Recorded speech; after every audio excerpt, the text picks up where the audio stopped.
Então, viajantes, apertem os cintos que nós vamos fazer mais uma viagem pela história por Minas Gerais. Hoje nós vamos falar de Sabará, que já é um município da região metropolitana de Belo Horizonte. Inclusive, meu tio morava lá, já cheguei aí em Sabará uma vez, mas faz décadas eu não lembro de absolutamente nada de Sabará, mas eu fui em Sabará uma única vez. Nem sei o ano, mas faz muito tempo.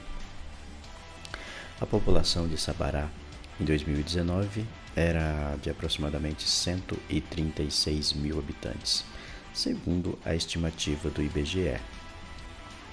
É constituído pelos distritos de Carvalho Brito, Ravena, que é o qual nós estamos passando, e Mestre Caetano, além do distrito sede. Vamos contar um pouco de como é que surgiu o nome Sabará. Bom, como quase todos os nomes de cidades e de muitas coisas no Brasil, a origem é Tupi-Guarani, que é a forma abreviada do termo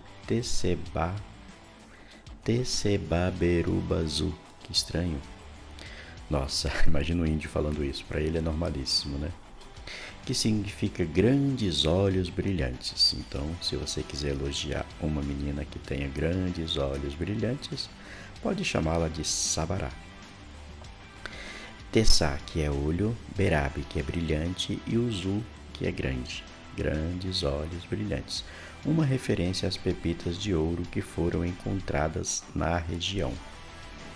E os portugueses levaram muito ouro de Minas Gerais.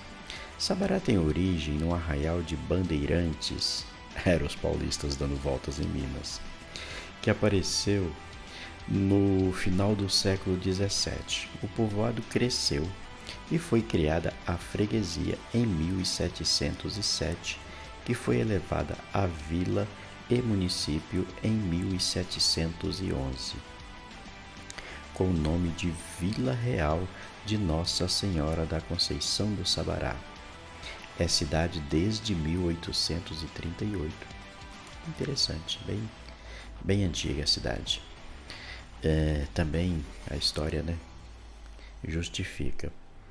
O princípio da história de Sabará está ligada à descoberta de ouro na região, então conhecida como Sabarabaçu. É Sabarabuçu. Em finais do século XVII, a presença de Borba Gato, que ali permaneceu após a morte de Fernão Dias e que veio a ser o seu primeiro guarda-mor. Predomina hoje a versão de que, quando o bandeirante paulista lá chegou, já encontrou uma povoação e que o núcleo urbano por ele criado foi, na verdade, Santo Antônio do Bom Retiro da Roça Grande, né? Que está um pouco antes da entrada de Sabará, do outro lado do Rio das Velhas. Rio das Velhas é bem conhecido também. A origem do nome é bastante controvertida. O viajante inglês Richard Burton enviou em 1867 que ele teria sido tomado de um velho pajé que ali viveu em tempos remotos. Outro viajante, o sábio francês Saint-Hilaire, também dá uma versão pouco consistente, misturando corruptelas de termos indígenas. Segundo o historiador mineiro Diogo de Vasconcelos, o nome tem a ver com as particularidades geográficas da junção de um rio menor com um rio maior, como ocorre em que a cidade foi criada onde o Ribeirão Sabará deságua no Rio das Velhas. Isso é bem mais aceitável, sabedores de que somos de que os rios brasileiros das mais diversas nações sempre identificavam os acidentes geográficos, eu estou chamando de cidades geográficas acidentes, compondo nomes conforme a configuração ou a ideia concreta ou abstrata de que tais acidentes sugeriam. Sabará foi elevada à categoria de vila por Antônio de Albuquerque, logo após o fim da Guerra dos Emboabas, juntamente com o Ribeirão do Carmo e Vila Rica. Vila Rica era bem conhecida nos tempos da colonização. Como sede da comarca de uma importante região aurífera, possuía a sua odiada casa de fundição. E aí, com a casa de fundição vinha os famosos impostos da coroa, para onde deveria ser levado todo o ouro extraído da região para ser fundido em barras devidamente taxado. Pois é, a taxação existe desde muito. Bom, já tinha os cobradores de impostos de Roma, né? A antiga comarca de Sabará era a maior de Minas Gerais, atingindo até a região de Paracatu e o Triângulo Mineiro. Foi em Sabará que morreu um dos delatores da Inconfidência Mineira, o coronel do Regimento de Auxiliares de Paracatu, que foi o Basílio de Brito Malheiro do Lago. Morreu amaldiçoando o Brasil e os brasileiros e temendo ser emboscado em algum beco escuro, punido pelo povo de Sabará pela sua vil delação. Daqui também saiu um dos mais implacáveis devassantes da Inconfidência, o desembargador César Manite, ouvidor da comarca e escrivão do tribunal que condenou os inconfidentes. Caramba! Não queria ser parente desse cara, não. No princípio do século XIX, Sabará era dividida em Cidade Velha e Cidade Nova. A Cidade Velha era a região onde hoje ficam as igrejas de Nossa Senhora do Ó e Nossa Senhora da Conceição, e a Cidade Nova era a região que abrange o centro histórico e a parte baixa em direção ao rio. Em 1823, Sabará recebeu o título de Fidelíssima, por decreto de Dom Pedro I, pela rápida adesão às províncias de Minas Gerais à causa da independência. Caramba, a politicagem vem desde muito tempo. Vamos falar um pouquinho de turismo. E aqui a gente fala um pouco dos casarões de Sabará. Sabará possui alguns trechos históricos preservados, especialmente no centro da cidade. Na Rua Pedro II, antiga Rua Direita, encontram-se alguns casarões, especialmente do século XVIII e XIX. A mais importante rua da antiga vila tem seu conjunto arquitetônico tombado pelo Instituto do Patrimônio Histórico e Artístico Nacional, que é o IFAM. Destaca-se o solar do Padre Corrêa, ou de Jacinto Dias, construído em 1773, que possui escadarias de madeira de jacarandá. Caramba, um pedaço de jacarandá hoje é realmente uma relíquia. E tem talha de terceira fase do Barroco Mineiro, onde funciona hoje a prefeitura. Ali já se hospedaram figuras ilustres como Dom Pedro I, Dom Pedro II. E o seu antigo proprietário, o padre José Corrêa da Silva, era suspeito de ser inconfidente, e assim provavelmente as paredes dessa casa devem ter escutado muito xingamento contra a coroa e o governador Cunha Menezes, o fanfarrão Minésio, ridicularizado nas cartas chilenas de Tomás Antônio Gonzaga, outro personagem bem conhecido da história. Outra construção do século XVIII é a chamada Casa Azul, onde nos dias de hoje funciona uma repartição pública federal. Tem ainda outra atração, que é chamada de Casa Borba Gato. O nome é um chamariz turístico tomado da rua onde o casarão está situado, ao contrário do que este sugere. O famoso desbravador Sabarabuçu nunca morou ali. Trata-se da antiga Rua da Cadeia, que foi rebatizada com o nome do bandeirante em 1911.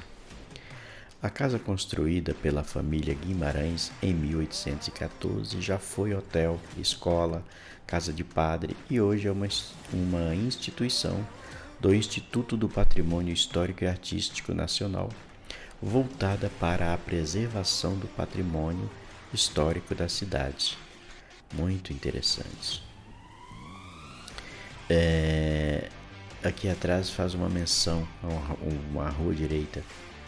Ah, algumas histórias dizem que quase todas as cidades antigas tinham uma rua chamada Rua Direita, que basicamente era a rua onde se iniciou o povoado, que depois se tornou em cidade, metrópole. São Paulo tem a Rua Direita. Outras cidades devem ter Rua Direita também. Há, entre outros, também a antiga casa de câmara e cadeia do século XIX, localizada próxima ao chafariz Kakende. Preserva-se suas características arquitetônicas e abriga hoje a Biblioteca Pública Municipal em seu andar superior. Sua visitação é aberta durante o horário de funcionamento da biblioteca.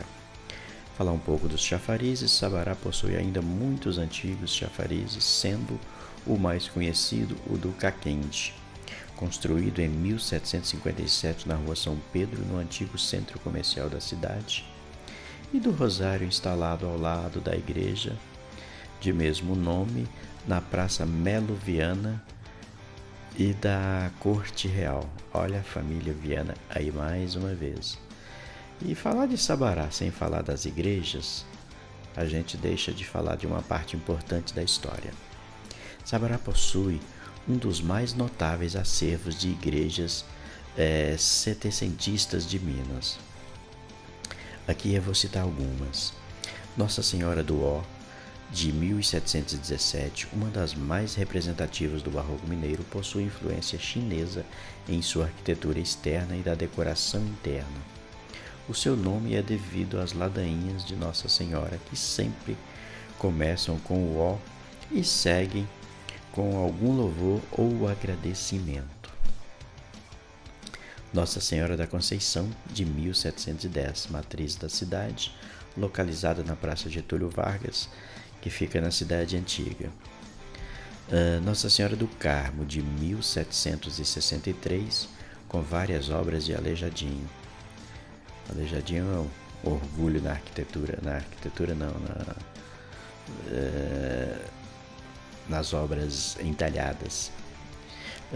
Nossa Senhora das Mercês, de 1781, na primeira imagem do antigo dos homens pardos, com linhas arquitetônicas simples, sem ornamentações internas, mas localizada em lugar privilegiado na composição da paisagem urbana.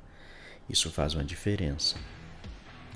Nossa Senhora do Rosário, de 1713, inacabada pelos escravos da Irmandade dos Homens Negros da Barra do Sabará, os quais a construíram e pararam a partir da abolição da escravatura. Que coisa interessante, que fato histórico relevante. Inacabada porque foi abolida a escravidão. Motivo muito justo, por sinal. A Igreja Nossa Senhora da Assunção, no distrito de Ravenna, do qual já falamos aqui, e passamos nesse distrito, também do século XVIII. Localizado no antigo Arraial da Lapa, possui registro de batismo de 1727, o que indica que sua construção se deu antes dessa data. Possui inestimável tesouro barroco e foi elevada à condição de matriz em 1855. Em 2010, passou por um processo de recuperação pelo IEPHA, deve ser algum órgão de patrimônio. São Francisco, de 1781, possui sala consistório, sacristia na parte posterior, tribuna na capela mor, púlpitos no arco cruzeiro, além de a maior altura da nave entre as igrejas da cidade. Que fato interessante. Outra igreja é a Capela Santana, que é de 1747, que fica localizada no Arraial Velho, primeiro povoamento a se formar em Sabará, onde Borba Gato possuía lavra de ouro. Do adro há um sino com a inscrição de 1759. Sua decoração interior é em estilo Dom João VI, com as paredes em canga de pedras à vista. Um dos possíveis locais do sepultamento do bandeirante Borba Gato. Várias capelas, tais como a de Santo Antônio, no distrito de Pompeu, a de Nossa Senhora do Rosário, em Ravenna, a de Nossa Senhora do Pilar, no Terra Santa, e do Senhor do Bonfim e do Nosso Senhor Bom Jesus no Morro da Cruz, além das capelas dos passos espalhados pela cidade. Casas, que coisa interessante. Bom, aqui tem mais um pouco de informação aqui cultural. Vamos falar um pouquinho. Sabe-se que a primeira casa de ópera da Vila Real de Nossa Senhora da Conceição do Sabaruçu foi construída antes mesmo de 1771, mas a partir de 1783 já estava completamente abandonada, já que as apresentações teatrais passaram a ser executadas em um palco de madeira construído em uma praça pública, estilo que acontecia na Roma Antiga, né? Na Roma Antiga, na Grécia Antiga, os espetáculos eram ao ar livre, tanto que até hoje tem ruínas lá de um antigo teatro na Grécia. A atual Casa de Ópera, também conhecida como Teatro Municipal, foi construída em 1819 através de um imenso esforço da população local. O teatro foi inaugurado em junho de 1819, dia do aniversário da infanta Dona Maria Glória, princesa da Beira. Tem uns termos aqui bem antigos, princesa da Beira. Não sei o que é isso.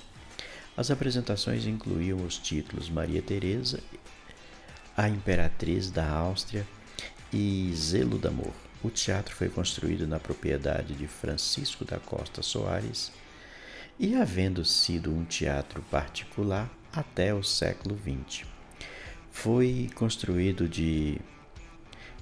no bairro mais aristocrático da cidade, na mesma rua onde se encontram alguns dos seus mais importantes edifícios, tal como a Casa da Câmara. A Rua Pedro II tinha aproximadamente 30 casas na época da construção do teatro e já era evoluído. Ao contrário do que se conhece pela tradição local, não se trata em absoluto de um teatro elisabetano. No que tange à arquitetura, trata-se de um teatro barroco italiano típico, seguindo todos os parâmetros construtivos vigentes não só na Itália como também em Portugal durante o século XVIII e XIX. A sala segue a forma de uma ferradura contornada por 3 níveis de camarotes, num total de 41. O último andar, conhecido como Torrinha, não é dividido em camarotes e era reservado aos espectadores financeiramente menos favorecidos. O forro do teto é de taquara.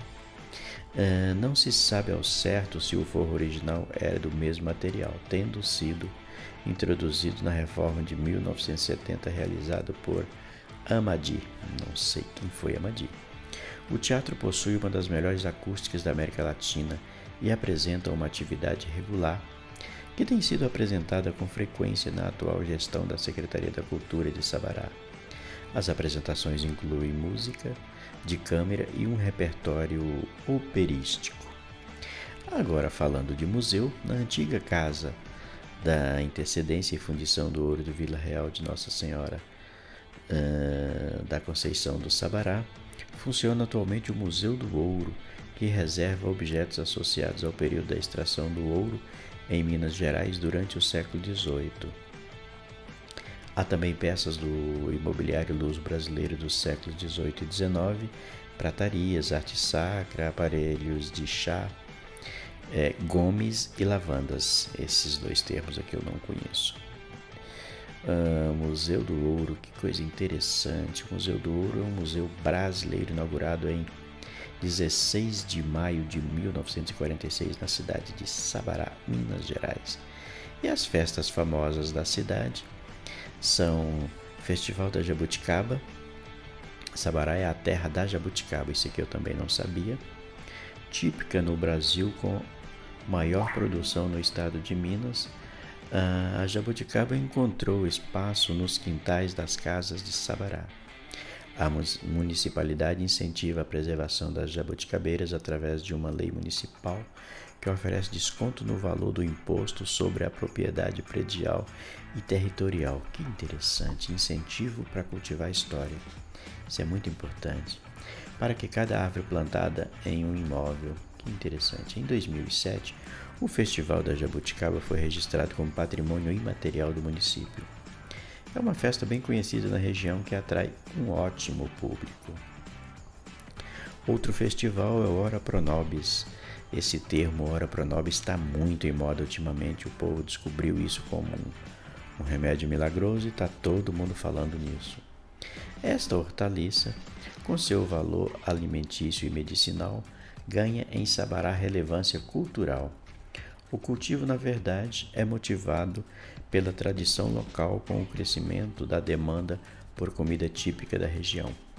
Desde 1997 é realizado anualmente no povoado de Pompeu, Sabará, o Festival Ora Pro Nobis, um evento gastronômico no município que, além de incentivar a economia local no cultivo da planta, mantém o turismo na cidade. Pelo próprio nome Ora Pro Nobis, que promete uma oração, o turista é estimulado às delícias culinárias e às visitas aos patrimônios históricos e religiosos sabarenses. Caramba, quanta história interessante! Olha, preciso voltar em Sabará com outro olhar, porque o olhar que eu tive ao ir em Sabará não foi esse. Eu agradeço aqui mais uma vez aos viajantes que sempre pegam carona conosco. Por favor, compartilhe o vídeo, se inscreva no canal se você ainda não é inscrito e compartilhe o vídeo lá nos grupos de WhatsApp das suas famílias para que todos conheçam a história. Uma história contada e narrada assim facilita para quem nunca leu a história e não tem muita disposição para procurar, pesquisar sobre a história. Então, compartilhe o vídeo que as pessoas vão prestigiando o canal e conhecendo a história. Fiquem com Deus e até uma próxima viagem.